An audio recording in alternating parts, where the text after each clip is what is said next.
யார் இந்த Asta?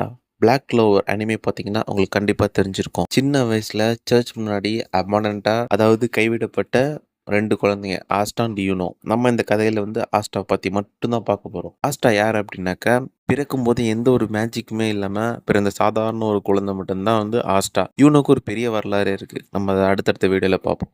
Asta பார்த்தீங்கன்னா, சின்ன வயசுலேருந்து எந்த மேஜிக்கும் இல்லாம வளர்றான். எல்லாருமே அவன வந்து ஒரு புழு பூச்சி பார்க்குற மாரி ரொம்ப இழிவா பார்ப்பாங்க. ஆனா வந்து நம்ம ஆஸ்ட்டா அப்படி கிடையாது.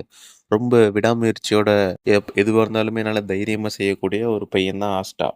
ஆஸ்டாக்கு வந்து தன்னை சார்ந்தவங்க, தன்னை சுத்தி இருக்கவங்களுக்கு எப்பவுமே உதவி பண்றதுனா ரொம்ப பிடிக்கும்.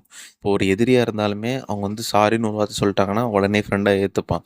சின்ன வயசுலேருந்து கிட்டத்தட்ட ராக்லி மாரி நல்லாவே வந்து பிசிக்கல் பவரை மட்டுமே இன்க்ரீஸ் பண்ணக்கூடியவன் தான் ஆஸ்ட்டா. 5 குளோர் எப்போ வந்து ஆஸ்ட்டாக்கு கிடைக்குதோ, அதுக்கப்புறத்துல இருந்து தான் உள்ள ஸ்வாட் இருக்கும். ஸ்வாட்ல வந்து 4 ஸ்வாட் இருக்கு. ஒண்ணுத்துக்கு ஒரு பவர் இருக்கு. ஒண்ணு வந்து வரக்கூடிய மேஜிக்க ரிட்டர்ன் அனுப்புறது, வரக்கூடிய மேஜிக்க அப்சர்வ் பண்றது, வரக்கூடிய மேஜிக்க உடைக்கிறது. அந்த மாரி ஒரு ஸ்வாடுக்குமே ஒரு பவர் இருக்கும். தம்மா துண்டு இருந்தவன் என்னமோ சொல்ற மாரி தம்மா துண்டு கப்பல் தான் அம்மா பெரிய ஆங்கர தாங்குற மாரி, தம்மா துண்டு சின்ன பையன் தான் அப்படியே கொஞ்சம் கொஞ்சமா வளர்ந்து அவனோட ஃபிசிக்கல் ஸ்ட்ரென்த் இன்க்ரீஸ் பண்ணுவான். அவனோட பொட்டன்ஷியல் இன்க்ரீஸ் பண்ணுவான். எல்லாத்தையும் கொஞ்சம் கொஞ்சமா இன்க்ரீஸ் பண்ணி பெரிய ஆளா வந்து நிப்பான்.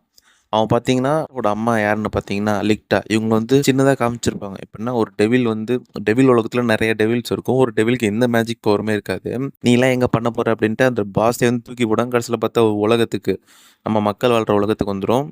அந்த லிக்டான்ற பொண்ண பத்தி எல்லாரும் பயப்படுவாங்க. ஏன்னா வந்து அவ வந்து மேஜிக் அப்சர்வ் பண்ணி, மத்தவங்களோட மேஜிக்க அப்சர்வ் பண்ணுவா. அதனால, அப்ப அந்த டெவில் உலகத்துலேருந்து 2, 3 டெவில் வெளிய வரும். அப்போ வந்து அந்த அந்த அதுக்கு முன்னாடியே வந்து அந்த குட்டி டெவில வந்து அந்த அம்மா மாரி பத்திரமா பார்த்துக்கும்.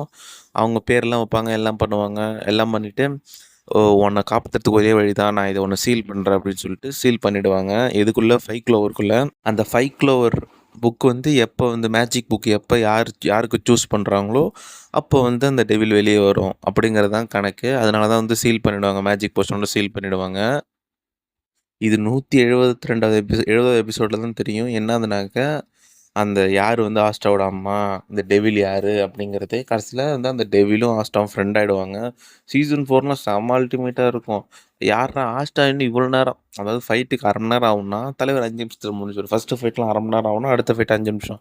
ஆனா லாஸ்ட் வந்த ஃபைட் பார்த்தீங்கன்னா, அ ரொம்ப பவர்ஃபுல். கிட்டத்தட்ட டாப் 4த் பவர்ஃபுல் பெர்சன் வந்து ஃபோ ஆஸ்ட்ராவும் யாமி சுகிஹிரோ 2 பேரும் சேர்ந்து சண்டை போடுவாங்க. அந்த ஃபைட்லாம் பயங்கரமா இருக்கும்.